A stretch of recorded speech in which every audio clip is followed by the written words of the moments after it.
बाबा ही तव्हां छा करे आया हो? केड़ो फैसलो करे आया आहियो तव्हां? मां उन वांदे अध मग़ज़े सां मां कीअं शादी कंदसि बाबा? हिन खां त बहितर हुयो त तव्हां मूंखे पंहिंजे हथनि सां ज़हर ॾेई मारे छॾियो हा। दुनिया में जेतिरियूं बि औरतूं आहिनि उन्हनि खे पंहिंजा मर्द था कमाए खाराइनि ऐं इनखे वरी मां कमाए खारायां हा।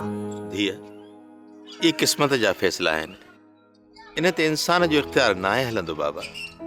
ये फैसला धरती ते न आसमान ते थींदा आहिनि। बाबा इहो फैसलो तव्हां जो ऐं मामा तगे जो आहे। बाक़ी चवंदा आहिनि न ज़ोर